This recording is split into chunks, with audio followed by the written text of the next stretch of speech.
selected Bible verses, discussing and applying them to daily life. My name is Richard too, and my special guest today is Grigg, Chief of Police of the Deer Park Police Department. On this, our inaugural show, Greg joins me as my first guest to talk about one of his favorite verses, which is Romans chapter 13, verses 1 through 5, which says, "Let everyone be subject to the governing authorities, for there is no authority except that which God has established. The authorities that exist have been established by God. Consequently, whoever rebels against the authority is rebelling against what God has instituted, and those who do so will bring judgment on themselves. For rulers hold no terror for those who do right, but for those who do wrong. Do you want to be free from fear of the one in authority? Then do what is right, and you will be commended. For the one in authority is God's servant for your good. But if you do wrong, be afraid, for rulers do not bear the sword for no reason. They are God's servants, agents of wrath to bring punishment on the wrongdoer. Therefore it is necessary to submit to the authorities, not only because of possible punishment, but also as a matter of conscience." How would you describe that overarching message these scriptures present? A couple of things that I wanted to emphasize with that verse, those verses and that passage is, first, we have a tendency in our modern society through secularism to compartmentalize and say we go into the square naked and leave all of our belief systems to the sidelines. Well, that's false. It's impossible to do. What Christians have done in the past is go, okay, we'll leave our Bible and everything on the sidelines and come out here and just meet you with rationalism, only to find out the secularists didn't drop any of their religious beliefs, and we had taken away our only sword, and so we were getting trounced. So first of all, that the Bible speaks to all areas of life, and that the state, or whether the government, whether that's the federal or the state, the local, is under God. And Romans 13 clearly states that the state is the servant of God, the diaconate of God. It actually is the same word for deacon.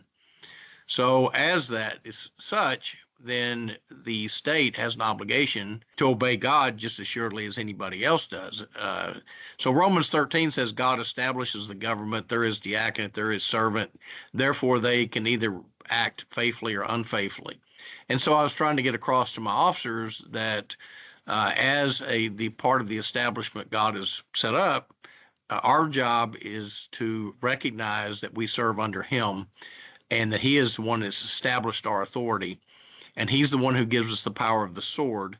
And so if an officer does have to get out and ends up having to put somebody in custody, rather than feeling bad about that, they should know that it's a God-given calling that they are to fulfill in honor of their oath. I wanted to give the audience and the candidate both the context, because we was in a swearing-in ceremony, that this is when you say, "So help me God," it's not just three words that mean nothing. It means in a much larger context. And I was trying to provide some of that context within which that oath was being taken. After reading those passages, it's clear we as believers are to follow the laws of the land, whether we agree with them or not. You know, there's always laws we think, oh, I wish it was this way or that way. That doesn't seem fair, or maybe it does. As someone with a long career in law enforcement, you're all too familiar with what happens when people don't follow the law. From a criminal justice point of view, elaborate how those verses have resonated with you over the years when you're looking at that aspect of law enforcement. Yes. Well, and I think that, one of the larger contexts to answer that question within is that the state is established by God, and therefore the state can be faithful, unfaithful. Depending on the level of unfaithfulness, we see in the New Testament there, and we see it in the Old too, but it's clearly here in the New, is that you have the apostles, in particular with the Pharisees and the Sanhedrin, when they told them to not preach Christ anymore, they refused to do that. That will obey God rather than man. So if the state's laws contradict God's law or His word, then the Christian, to be faithful, must refuse to do that, must not go along with that. Most of the time, it's laws that people just don't agree with. So, for example, a good one is speed limits or seatbelts or some other helmet laws. I mean, you get a lot of those that people will, it's not the government's business to tell me what to do. And those are certainly things that you can debate in the political process. But when the law gets passed, then you're obligated to follow those laws unless you can get a candidate in there or candidates that will go along with you and change those laws. But as long as they are, then it's up to the officer to use discretion, obviously, to determine what level of enforcement are going to be taken.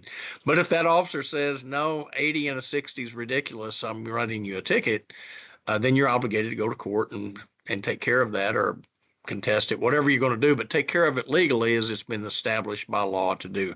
Otherwise, you live in chaos.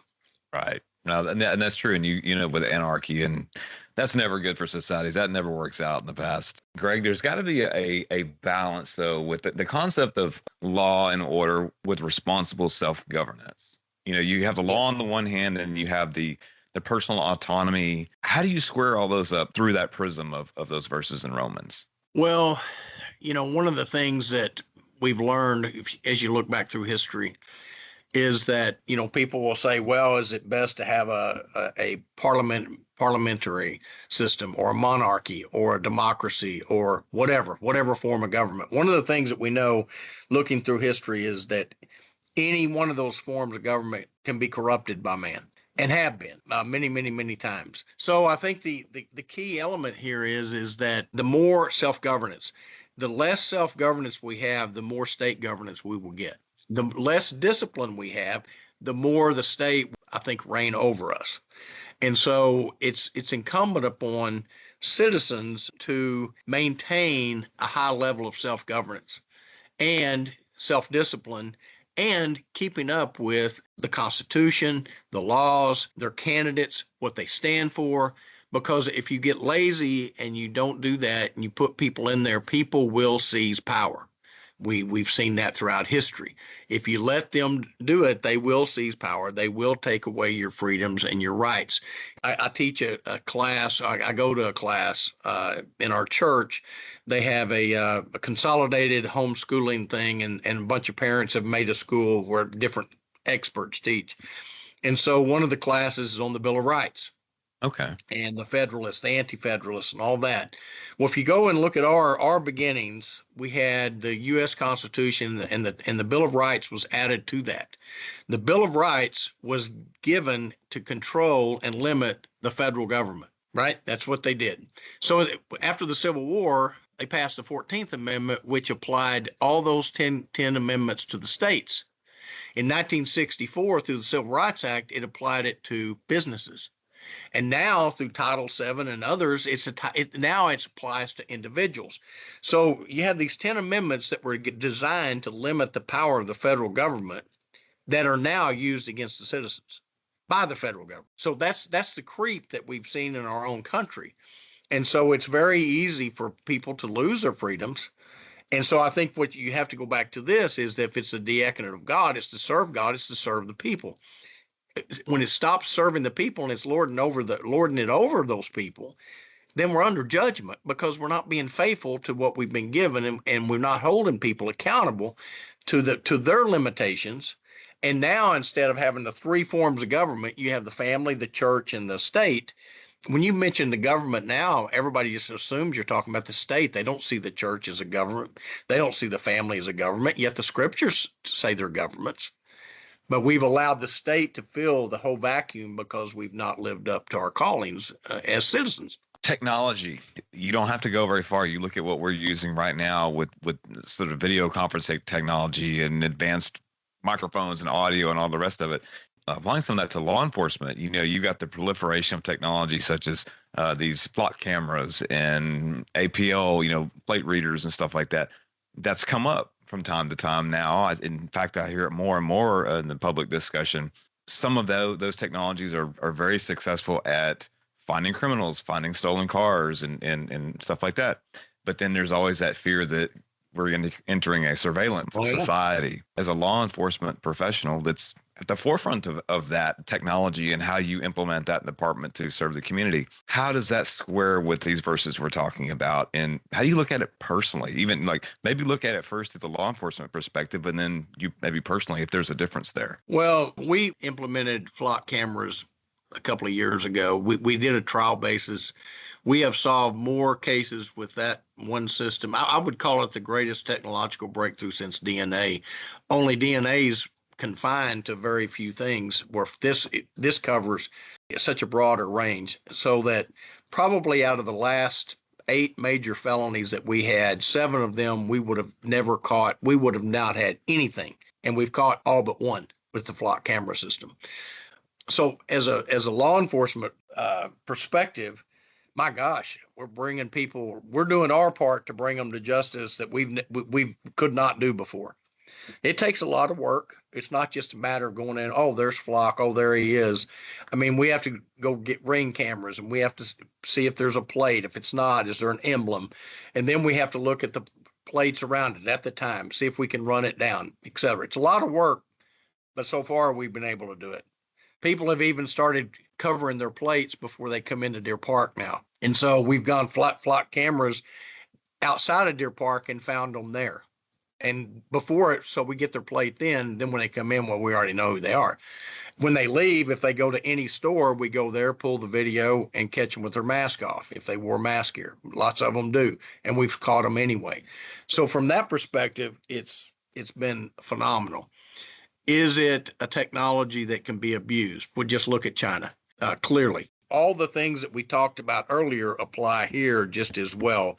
If we don't have people in place that hold to these scriptures and look to them as our restraint, and that we're to treat others better than ourselves, not to lord it over them. Some of the other passages I quoted, especially Mark 10, where Jesus talks about the Gentiles like to lord it over. That's not the way. You go and you give your life for others. You treat others better than yourself, Philippians 2. That Jesus modeled that, and he lived it and gave himself for us. That's the way we're supposed to do. But if we don't follow that, well, then we're going to lord it over other people.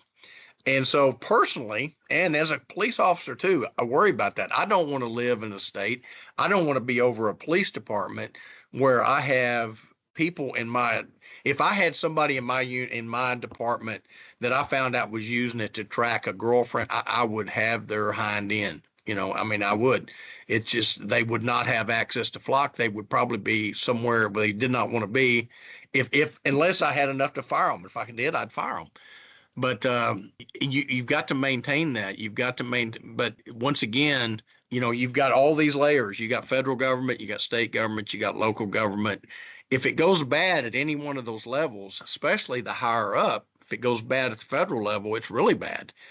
State, not quite as bad, but it's still worse than the local level. But the local levels, it's all bad. You don't want corruption. You don't want people taking away others' freedoms and putting them under a microscope to see what they're doing day and night. It's not our business.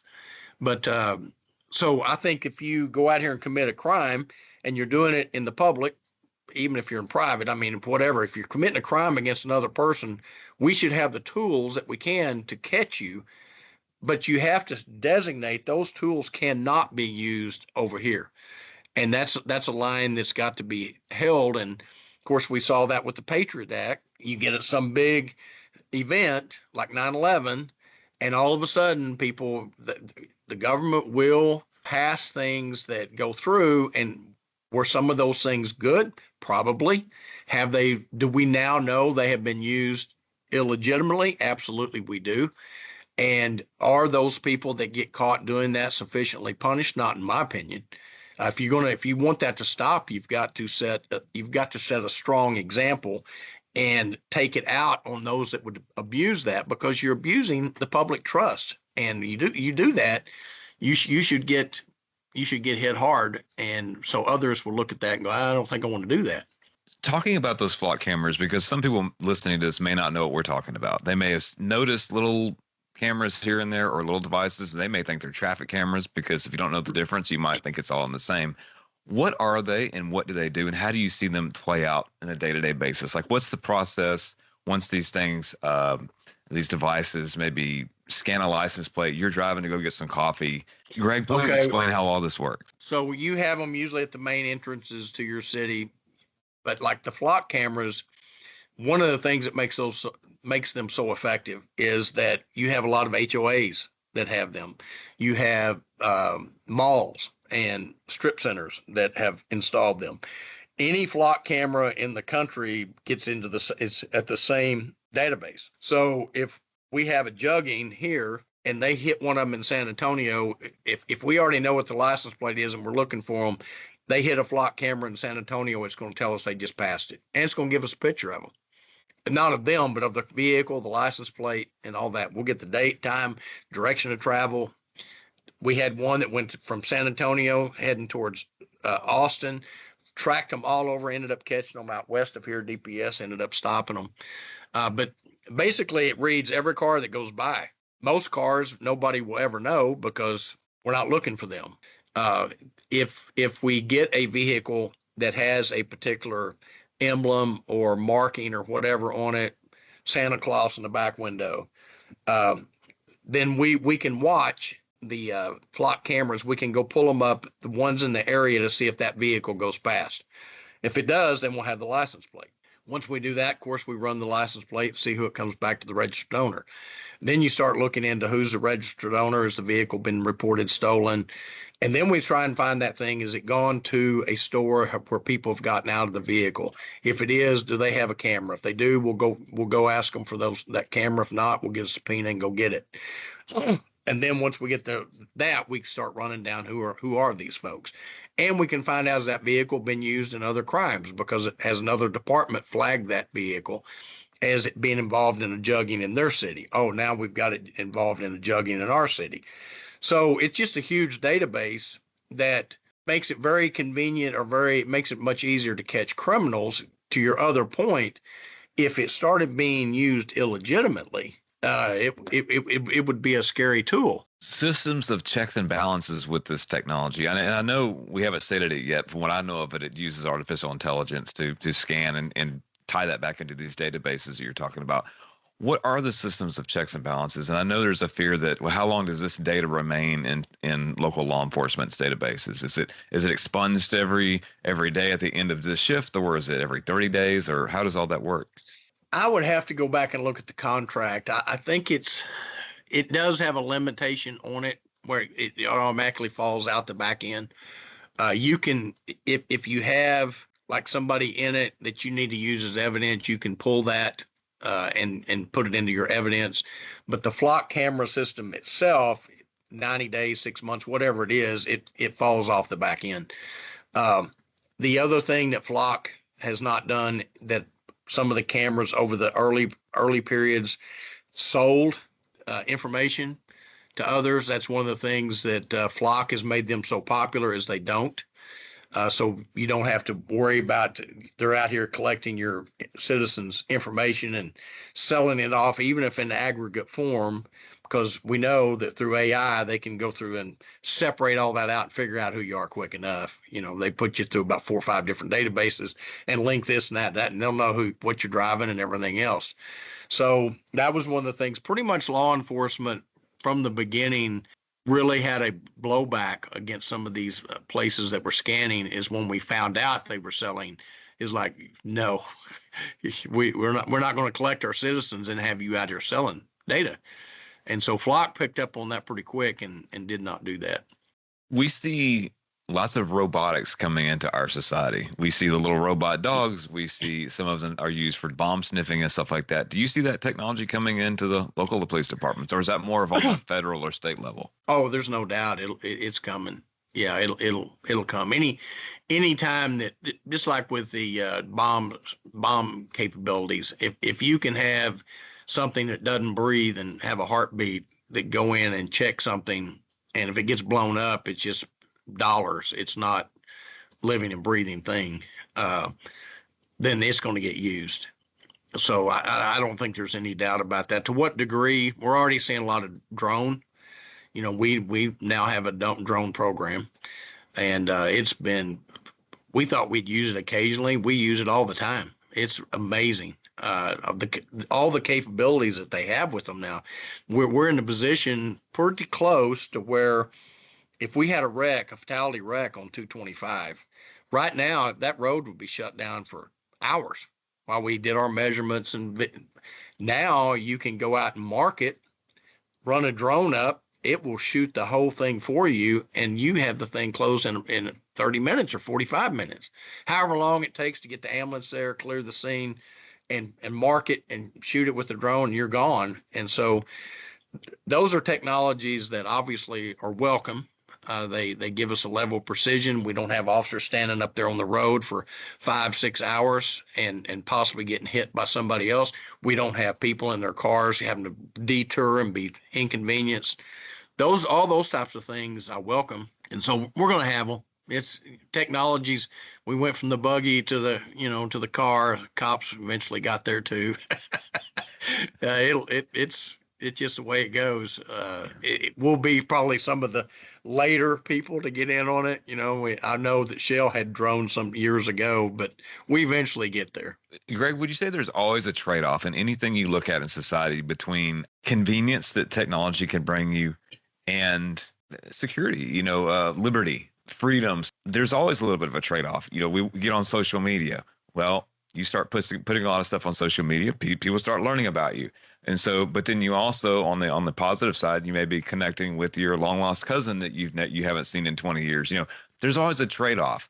Going back to a little bit more the prism of faith, trade-offs, whether it's technology or it's trade-offs with principles, kind of getting back into that theme just for a minute. As someone of faith and of law enforcement, how do you look at that? As far as what's a fair trade-off, whether it's technology or it's the way you conduct your life and the way you interact with people? An interesting question. I think the main thing that we have to look at is if I'm trading off the requirement to get a driver's license so that I can be verified that I can safely drive a car, to be able to get in the car and drive on the street, I think that's a good trade-off. Yeah, I should have to do something before I get out there in a 4,000-pound vehicle and drive at 70 miles an hour and have potentially killed other people. And you ramp that up to a commercial driver's license. Yeah, you're driving an 80,000-pound vehicle. You should have more, there should be greater requirements. I think a lot of those things for fringe people, you tend to get where they go, I'm sovereign citizens that I shouldn't have to have any of that. You don't have any say over me. Well, if you can impact the lives of others in a very, very negative way, then there's going to have to be a trade-off. But then you get back to you can get into those gray areas. Look at the Second Amendment. Well, somebody could use a gun to kill somebody else, so they shouldn't have one, would be one argument. And then, of course, you're taking away my gun to have the ability to protect myself. So that's not a trade-off I would want. I don't want, because the people that aren't going to give up their guns are now going to have them, and they know I don't. So I wouldn't want to be in that position. I guess it really gets down to the topic, the area that you're looking at.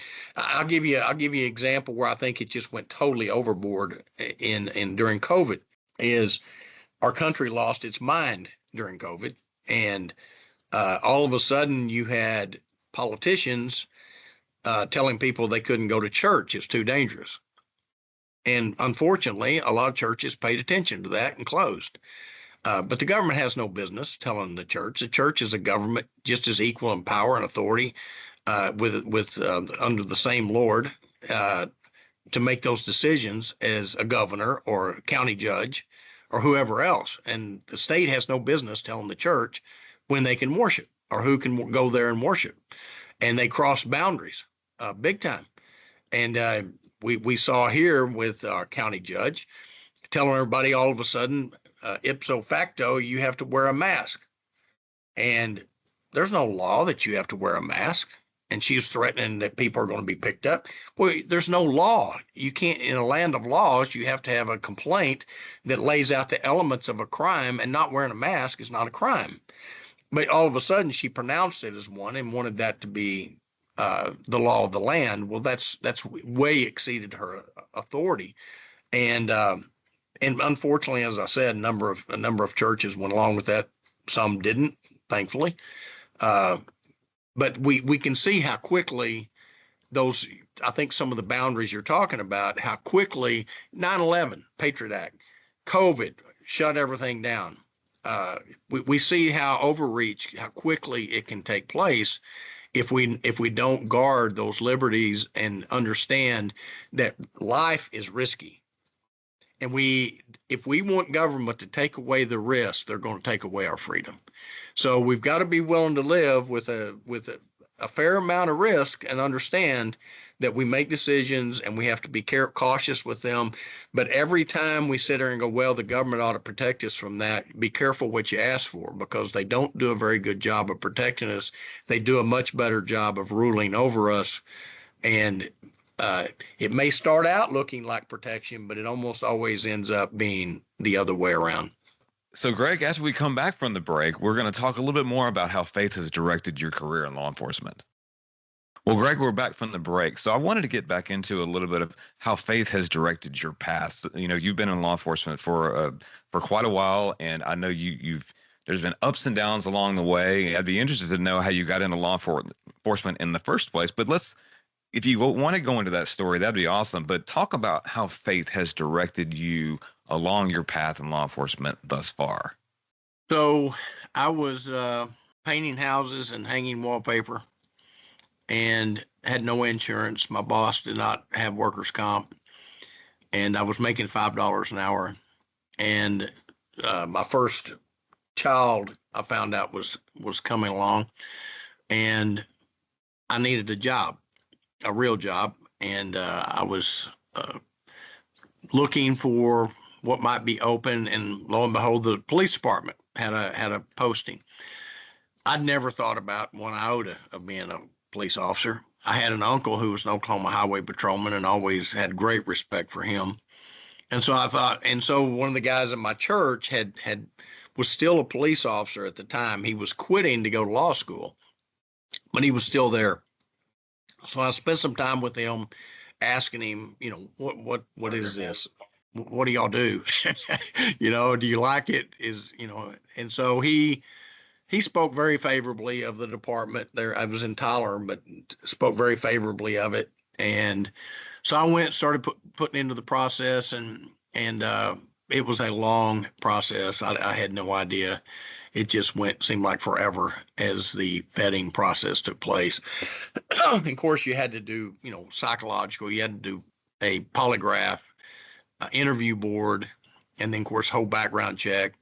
So eventually, you had to start off, you had to take a test. Well, there were 90 of us in there, and I came out third on the list. Half of those failed it, had to make at least 70. I made 87, and I was third on the list. It's a pretty difficult test. The number two guy turned out to be a meth dealer, so I ended up being second on the list. Oh no. So I was pretty excited, but I really anticipated that I would do it until I figured out what I was going to do. And got hired, went to the academy. That didn't do much for me until I got into the police car. Once I got in the police car, it was like, oh my gosh, I'm here. This is what I was meant to do. And so, I really tried to apply the rule of, that I need to work as under the Lord. I need to be fair. Need to be those things that, treat people as kindly as I can possibly treat them, even though I'm a police officer and having to put them in jail or whatever. Not to make it personal.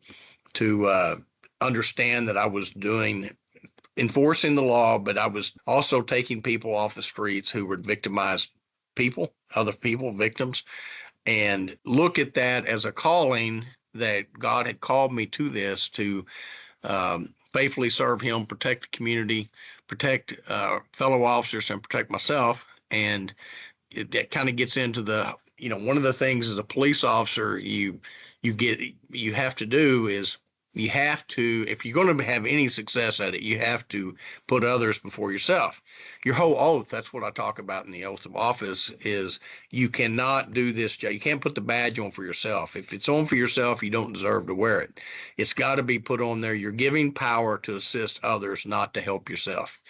And so there's a whole level of self-sacrifice that, of course, goes right along with the scriptures and you see it in the oath, and you see it with, unfortunately, we had a breakdown of that in Uvalde, where, you have shooting clearly going on in a room, children in there, a teacher in there, and folks don't go in. And there's probably lots of reasons for that. But fundamentally, you had a duty, you took an oath to go in that room and stop that, whatever reasons were going on. And I don't want to get into all that, but they should have gone in. I will say that, no doubt about it. And if you are not willing to get into a position to lay down your life, you should not be in this position. That's what you're called to do. Now, obviously, you want to train, you want to do everything you can that you are. If so, you get into that situation, you're able to put the other person out of commission, or at least to stop their actions without losing your own life. But you go into this job knowing that that's a very real possibility. Is it likely to happen? Not by the stats. Could it happen at any point? Well, we know from those who are killed and the various ways they are that could happen. And so you have to know that and be comfortable with that, and know that you've taken an oath before God that I will lay down my life if that's what it means to protect the innocent. And you got to be willing to do that. There are a lot of people who want a career in law enforcement. Maybe they want a career in the military. There's that sense of service, responsibility, duty, etc. What's your advice for anyone that's coming into this profession now? And would it be the same advice you would have given them had they asked you 20 years ago? No, it's not the same advice. It's policing's a noble profession.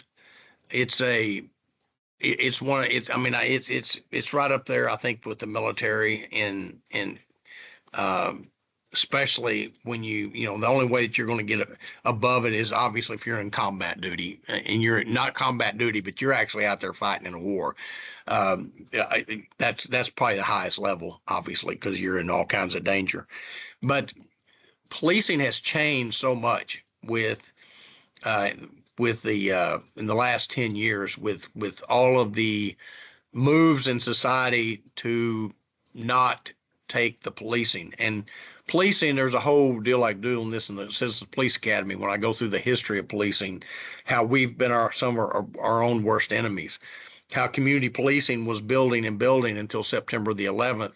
And then all of a sudden we have the war on terror. And the next thing you know, we look like a bunch of military guys out here with all these, big knives and balaclavas and all this other stuff. And you had Ferguson, Missouri, that took place. And even though the officer was cleared of everything, but when you go back and look at the optics, it was terrible. It just looked like a militarization of the city.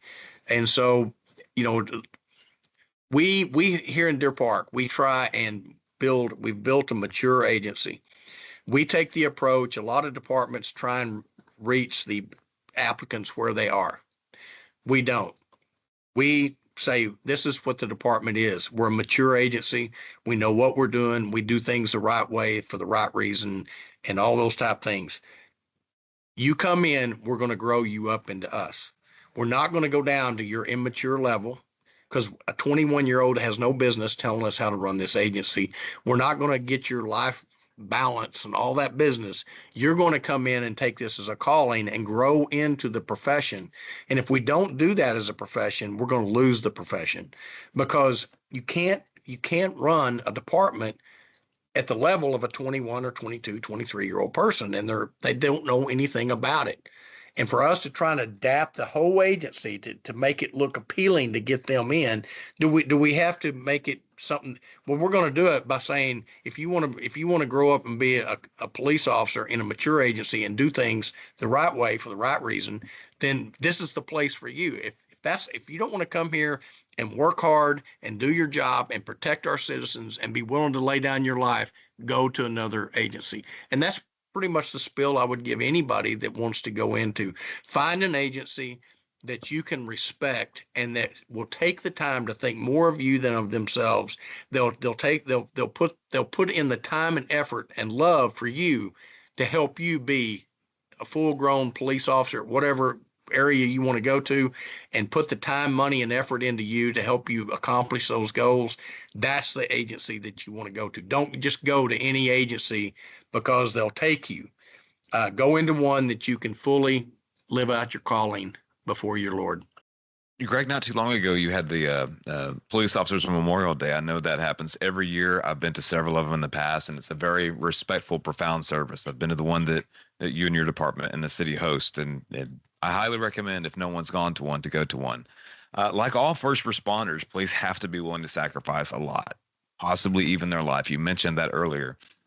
Uh, Relate the profound sense of service to that lens of faith and its enduring message of putting others' needs above your own. Well, it's so easy as a police officer to not do that. And I've seen too many in my career that did not do that. And it's part of having a belief in the Lord Christ and hearing his Sermon on the Mount and calling how he calls us to live before him. Then when we come across people that have been victimized, if we come across people who are suffering in some way, that we can use our office, our position, to either bring them justice or to bring them some kind of comfort, or use that in order to help them find a missing loved one, or what, then we go all out. That's what we do. We use that office to do those very things. The most selfish thing we can possibly do is go, well, yeah, I know how this works, and I don't want to do this because I know how you're not going to really do this, and you're going to want to not follow through. And no, you go through it and you do your part. And it's the Good Samaritan model, if you will. It's the whole, you find somebody there, they're in bad shape. You do what you can to fix them up, bind them up, put them something, do what you can to get them to a place of healing. You can't do all of it, but you can certainly put them, you're in a position to put them in touch with those who can. And so that's, and it's not always easy. You may be having to write long reports. You may have to be spending hours. This person may not smell very good. Whatever it is, you may be dealing with a bad scene with blood and all kinds of other things. But that's what you do because that's what it's going to take to to do what you've taken an oath to do. And so that is giving of yourself, and treating others better than yourself is you're doing what they need, not what I want. And that's what a cop has to do, is you have to step up again and again and again and do for others before you think about yourself. And as a chief, it changes. Most of mine now is I get calls from people in the city, and I will use this department to help them, and I'll direct people to do those things. But I also have the whole added responsibility of doing those very things for my folks here. And so one of the things when I got here is we've not had an inside chief since 1966 at least. And all the chiefs, the four chiefs have come from outside. And so I told them right off the bat that when I leave here, if one of y'all is not the next police chief, I'm going to consider my time here a failure.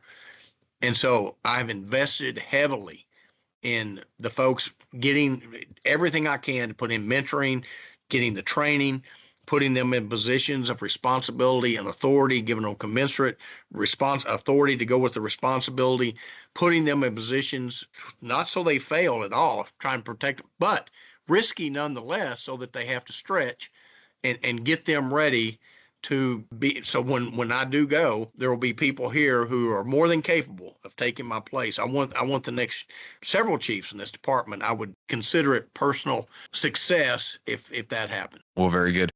I appreciate you coming on this inaugural edition of our Daily Bread Scriptures and Reflections for Life. And I wish you, your staff, and your department, your officers all the best success in the future. Thank you, Richard. Appreciate you having me on.